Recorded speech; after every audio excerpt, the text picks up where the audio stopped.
Good afternoon, and welcome to the 2018 Operating Budget Public Hearing for the Building and Zoning Department.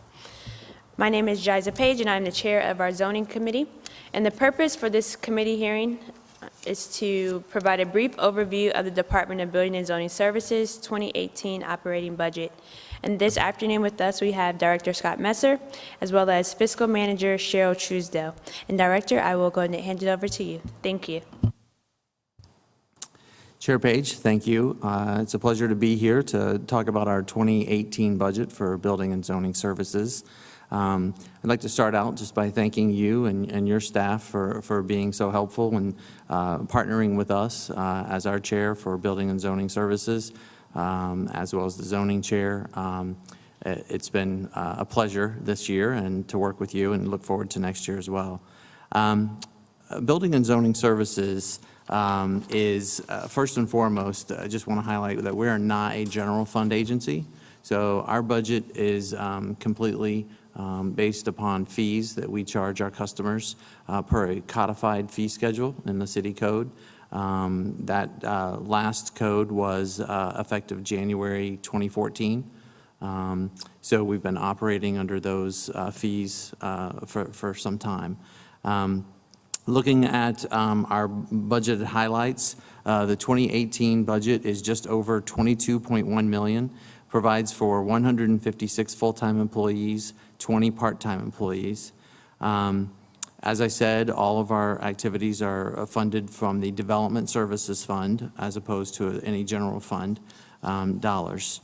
Our largest program in the department includes 92 full-time positions and is budgeted just over $11.2 million. That's our Building Services program. We also have Zoning Services, which includes 21 full-time staff, is budgeted at just over $2.3 million. Customer Service Section has a staff of 19 full-time positions, is budgeted just at $2.1 million. Our Engineering Section, also sometimes referred to as One-Stop Shop, that section has 8 full-time employees, and its budget totals $912,000.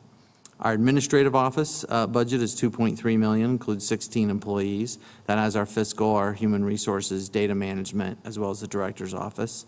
And lastly, our internal services budget is just over $3.2 million, includes funding for technology, fleet, mail and print services, and our pro rata charges that we pay for services across the city.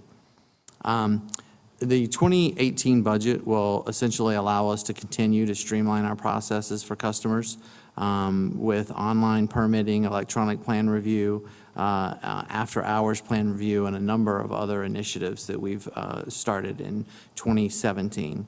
It also includes $280,000 for the replacement of 10 vehicles in our fleet of more than 50 vehicles. And we do that per a replacement schedule.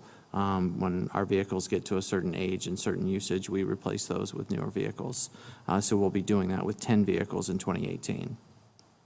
Some of the highlights, things that I would like to highlight in terms of our budget that are some key performance indicators. We do have a lot of standards that we implement each year. So for example, we have building plan review timelines, as well as zoning timelines, as well as customer service standards that we implement. For example, we perform more than 95% of our inspections by the very next day. We also meet our target for timelines in the 90s every single year since we started keeping track. So looking at some of our priorities for next year, it's really going to be mostly about continued technology implementation. We're really excited to launch online plans review, which has been something that's been challenging. We do over 50,000 permits a year. When you have that kind of volume, moving everything to an online submission system is a daunting task, but we're ramped up and ready to start that in 2018, so we're pretty excited. Thank you, Director. And Ms. Truesdale, you have any additional information? Just for if we have questions. Well, I would like to welcome Councilmember Stenziano to our budget hearing.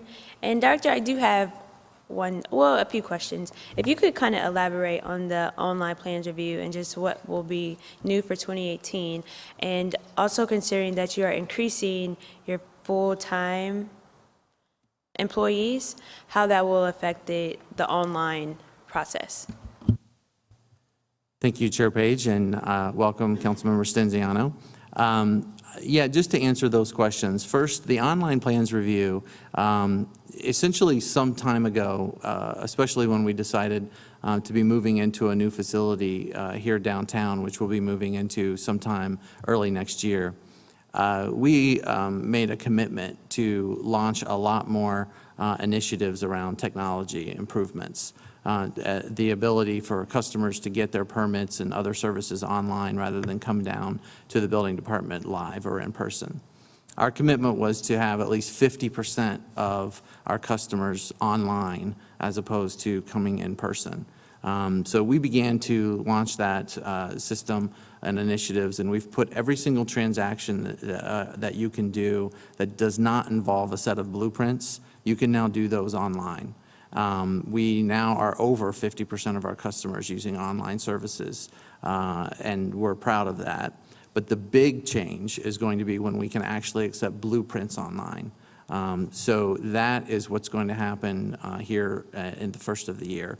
We've already tested it, we've implemented all the technology, and it's just a matter of launching that in a phased approach starting next year. So essentially a customer would be able to submit their application, they could pay their fees, as well as a scan or a digital copy of their blueprints. Could be submitted to us electronically. Everything would be done, electronically. There would be no paper.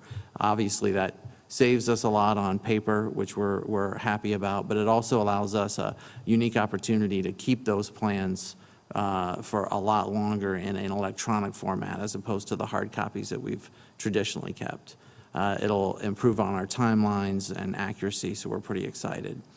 In terms of staffing, really our staffing is completely controlled by the economy or the business that we have in our department. Our revenue, for example, which is a reflection of how many permits are purchased and how many people are doing business with the building department, is up almost 10% for 2017. So going into next year, that's really the reason for a lot of the staffing increases is as business increases, which is a great thing for the city of Columbus, we have to meet the demand with extra plans examiners, extra inspectors, personnel that are related to that business. So that's really the reason for the increase in our budget over next year. Over 80% of our budget is personnel. So when we have to add people, it has a high impact on our budget. And from what you're seeing now, you saw over 2017 with the growth and a lot of projects, do you expect that same trend for 2018? Yes, Chair Page. What we do is we look at a lot of different trends, but one of the most interesting trends that I think will be indicative of a continued time of growth into 2018 is our zonings as well as our site plan reviews. Those are documents and processes that happen many times several months before any actual construction would be occurring. So we look at our zoning, rezoning, variance applications, as well as our site plan, engineering plans, and those are all up almost double digits also. And we continue to just be as busy as we've ever been in those areas. So what that tells us is 6-9 months from now, we would expect to still just be as busy as we are now. Thank you. Are there any additional questions? Seeing none, we do have one speaker who's here for public comment, and I would like to welcome Mr. Robert Grinch to Council Chambers. Thank you so much for joining us. And Mr. Grinch, you have 3 minutes. If you could let us know any organizations you are representing as well. Good afternoon, Chairman Page, Council Member Stenziano. My name's Rob Grinch, and I reside at 3506 Aaron Drive in Columbus. Just speaking as an individual today. And really, Director, thank you for your report. And I just want to ask a question. Are there any city employees who are not assigned to the Building and Zoning Services Department whose salaries are paid by fees or other income received by the Building and Zoning Services Department? We do not have any salaries that we pay outside of employees who work in the business and zoning area. However, we do support salaries for people who are technically working in other departments, but exclusively assigned to building and zoning services. So for example, when I mentioned site plans and engineering plans, whenever there's a private development that involves a site plan, there's a lot of utilities and traffic and engineering and a lot of recreation and parks, about 15 different agencies who have to review those plans. Some of those agencies have employees who are full-time assigned to do nothing but review those plans. And while they technically report back to their home department, they work at my location, at my site, exclusively for the benefit of building and zoning services. And we do cover a couple of those folks' salaries. Would someone that reviews traffic studies and traffic access studies during the zoning application process be one of those persons? Yes. Thank you very much. Thank you, Mr. Grinch, and again, thank you for coming down to council. I don't believe that we have any further questions or comments for you, Director, Ms. Truesdale, and thank you so much for joining us this afternoon and for sharing your 2018 proposed operating budget. Before we conclude, I would also like to thank my staff, Rolanda Hampton, as well as Matt Erickson and Andrew Dyer, who work for council staff. Thank you for all the work that you've done throughout the year, and that now adjourns our hearing. Thank you.